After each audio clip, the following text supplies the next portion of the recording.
بسم اللہ الرحمن الرحیم۔ السلام علیکم ورحمۃ اللہ وبرکاتہ۔ آج کی آیت سورۃ البقرہ، آیت نمبر 221۔ اعوذ باللہ من الشیطان الرجیم۔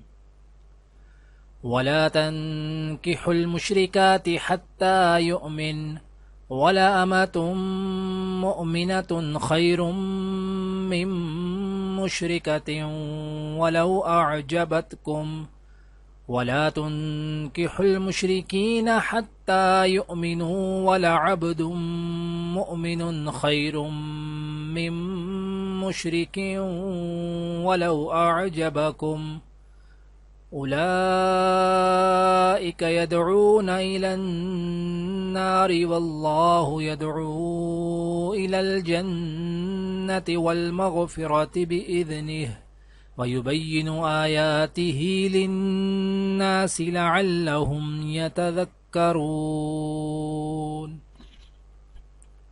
اور مشرک عورتوں سے اس وقت تک نکاح نہ کرو جب تک وہ ایمان نہ لے آئیں۔ یقیناً ایک مومن باندی کسی بھی مشرک عورت سے بہتر ہے، خواہ وہ مشرک عورت تمہیں پسند آ رہی ہو۔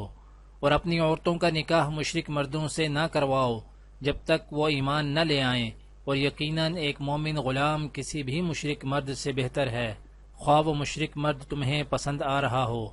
یہ سب دوزخ کی طرف بلاتے ہیں، جبکہ اللہ اپنے حکم سے جنت اور مغفرت کی طرف بلاتا ہے، اور اپنے احکام لوگوں کے سامنے صاف صاف بیان کرتا ہے تاکہ وہ نصیحت حاصل کریں۔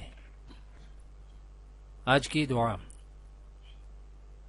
رب هب لي من لدنك ذرية طيبة إنك سميع الدعاء۔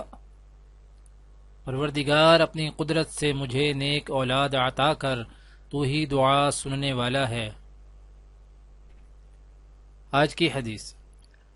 حضرت سمرہ بن جندب سے روایت ہے کہ رسول اللہ صلی اللہ علیہ وآلہ وسلم نے فرمایا، اللہ کے نزدیک سب سے زیادہ محبوب کلمات 4 ہیں: سبحان اللہ والحمد للہ ولا الہ الا اللہ اور اللہ اکبر، اور تجھے اس میں سے کسی بھی کلمہ کو شروع کرنا نقصان نہ دے گا، اور تم اپنے بچے کا نام یسار، رباح، تجیح اور افلاح نہ رکھنا، کیونکہ تم کہو گے فلاں یعنی افلاح اور وہ نہ ہوگا تو کہنے والا کہے گا افلاح نہیں ہے۔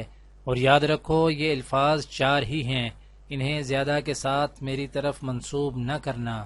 دعا ہے کہ اللہ تعالی دنیا اور آخرت کی تمام بھلائیاں عطا کرے، عمل کی توفیق دے۔ سبحان ربک رب العزت عما یصفون وسلام علی المرسلین والحمد للہ رب العالمین، آمین۔